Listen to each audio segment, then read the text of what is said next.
Fala galera, eu sou Maurício Monteiro, professor de Química de quem? De vocês, é lógico, né gente? Pessoal, hoje vamos falar sobre a evolução dos modelos atômicos. Se liga nessa aula, é uma aula simples, é uma aula de Química Básica.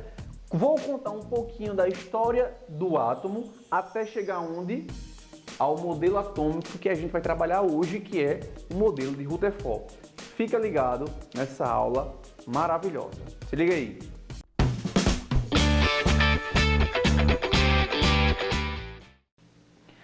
Galera, vê só.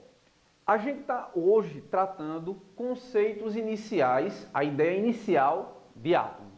Eu tenho certeza que em algum lugar, alguma vez, você já ouviu falar a palavra átomo, beleza? Agora, quando surgiu isso, existe modelo para explicar o que é um átomo? Existem sim, existem alguns modelos. Então a gente vai ver quando surgiu, mais ou menos onde surgiu, quais são os modelos que existem e as principais, melhor dizendo, estruturas do modelo que a gente vai estudar nesse nível de química que a gente está, que é química básica, aquela introduçãozinha, conceitos mais iniciais, introdutórios, beleza? Então, não fica assustado porque é super tranquilo. Então, vamos lá. Há muito tempo atrás, em mais ou menos, isso aqui é uma timeline, viu gente? Ó, a linha do tempo aqui, ó, para a gente entender a evolução de quem? Dos modelos atômicos. Então, vê só. Um carinha chamado Aristóteles, lá em 384 antes de Cristo, ele disse que toda a matéria, então você está aí, eu tenho uma gatinha e tal, então a minha gata, ela era feita de água, fogo, ar e terra. Da mesma forma que o meu jaleco, que esse lápis, que a câmera que está me filmando, que esse quadro aqui. Só que o seguinte, e por que são coisas diferentes? Porque apresentavam proporções diferentes. Isso aí foi o que ele disse, beleza? Aí, depois, veio Demócrito e Leucipo e disse, não é bem assim não.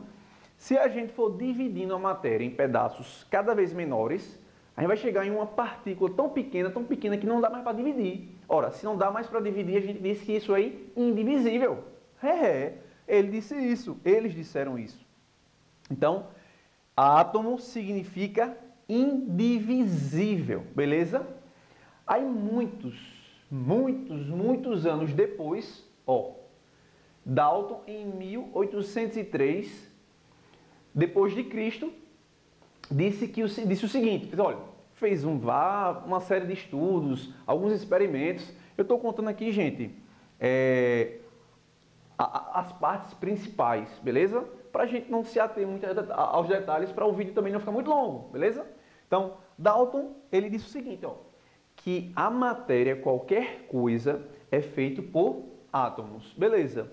Que eram maciços, indivisíveis e que pareciam com uma bola de bilhar, uma bola de sinuca. Como é que é uma bola de sinuca? É redonda, maciça, ou seja, não é oco, e ela é indivisível, ou seja, ela não tem subpartes, certo? Então, o modelo dele, ele disse isso daí.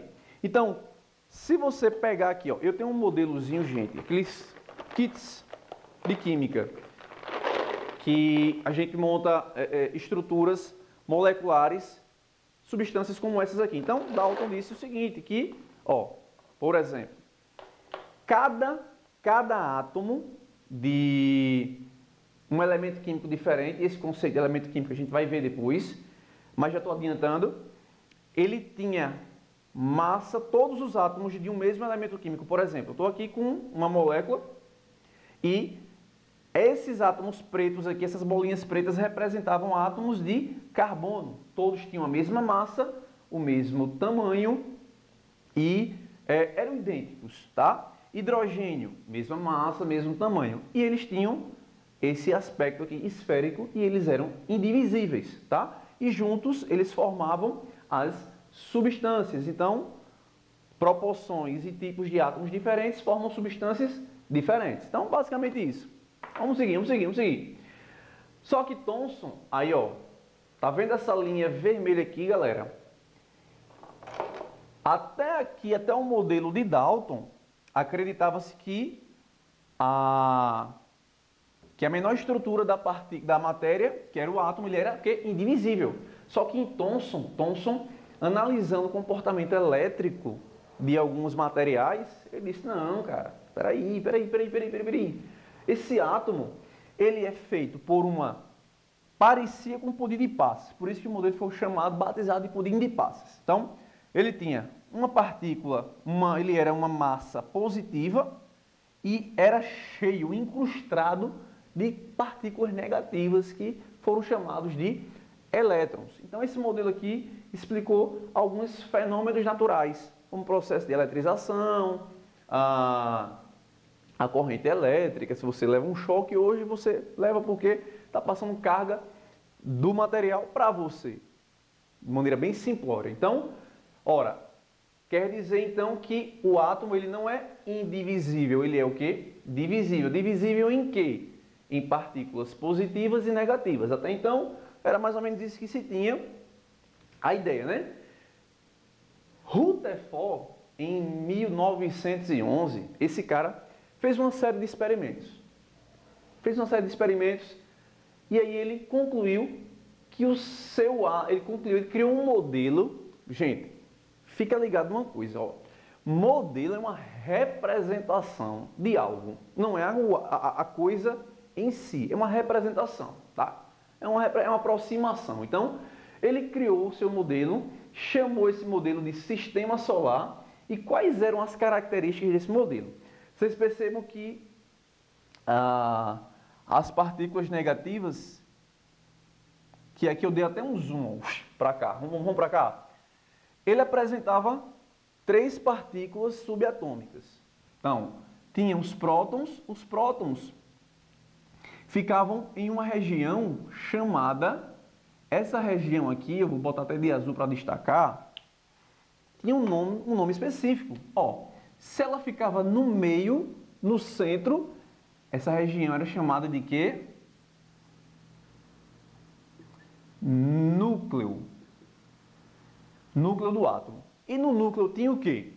2 partículas que eram chamadas de partículas subatômicas. Ó, tinha os prótons e tinha os nêutrons, que foi descoberto por Chadwick, mais na frente, né?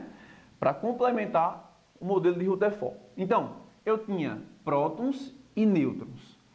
E girando em torno desse cara aqui, desse núcleo, na região chamada de, ó, tá aqui, eletrosfera, eu tinha quem? Os elétrons. Aí, vê só, esse modelo atômico, ele tinha algumas particularidades, coisas que não eram mostradas no modelo de Thomson. O átomo, ele tinha uma região, esse núcleo era muito pequeno, gente, ele era muito pequeno e era muito denso. Concentrava ali praticamente toda a massa do átomo era concentrada onde? No núcleo. Aqui, ó, no meio, no centro, tá? Era tão pequeno e esses elétrons aqui estavam tão afastados desse núcleo, girando em torno desse núcleo tão distantes, que existia um átomo possuía muitos espaços vazios. Então, esses espaços vazios aqui, o tamanho, uma proporção aí, que a gente pode dar aproximada, é de que o tamanho, o raio, que é a distância do centro até os elétrons, na eletrosfera,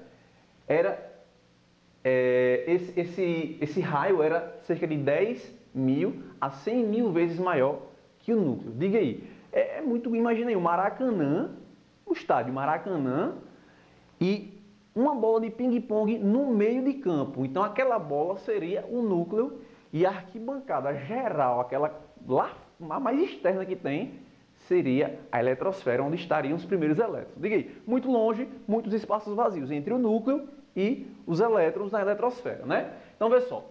Só que, gente, isso aqui é matéria. Se é matéria, então tem massa. Qual era a massa de cada uma dessas partículas? Então vamos lá. A massa do próton era 1, a do nêutron era 1. Maurício, do elétron era quanto? Se liga aí, gente. Era tão pequena, que era praticamente desprezível. Era 1.836 vezes a massa de um próton. Amigo, é como se você chegasse numa farmácia e vai se pesar, você se pesa, e aí vem um gaiato e coloca um grão de areia na sua cabeça. Vai contribuir com a sua massa? Não, né? Então, é tão pequena a massa do grãozinho de areia perto da sua massa que você pode desprezar. Ela tem massa? Tem, mas é tão pequena perto da massa do próton e do nêutron que bichinha a gente pode desconsiderar. Agora, carga, tá? Os prótons tinham carga positiva, os nêutrons não tinham carga nenhuma e os elétrons tinham carga o quê? Negativa, oposta à carga dos prótons. Tá massa, gente? Então, vamos dar uma recapitulada. Modelos atômicos. Qual é o primeiro modelo atômico? O primeiro modelo atômico é o de Dalton, bola de bilhar, certo? Depois a gente tem o de Thomson, que é o pudim de passas, e por fim a gente tem o de Rutherford, que tem essas características que é núcleo central, eletrosfera, são os elétrons, é a região onde os elétrons estão, essas raias, esses círculos aqui, gente, representam o percurso do elétron, que eram órbitas circulares, tranquilo? Então, o que mais que a gente pode falar aqui? A característica de massa e carga. Isso aqui, essa tabelinha aqui, resume tudo. Você precisa saber bem direitinho. Maurício, tem algum outro modelo atômico? Tem. Mais para frente a gente vai ver.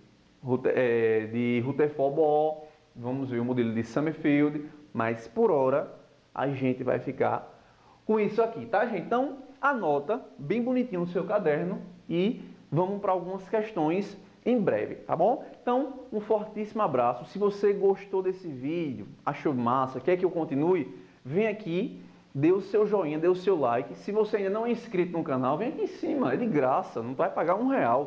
Se inscreve no canal. Se tiver alguma dúvida, quer fazer alguma sugestão, tem aqui um espaço, comentários. Você vai lá, digita bonitinho e depois eu vou te responder. Em breve, mais cedo ou mais tarde, 5 minutos, daqui a 10 anos, mas vou te responder, tá? Beleza, gente? No mais, um fortíssimo abraço. Obrigado pela sua participação e, ó, um cheiro e que Deus nos abençoe. Valeu!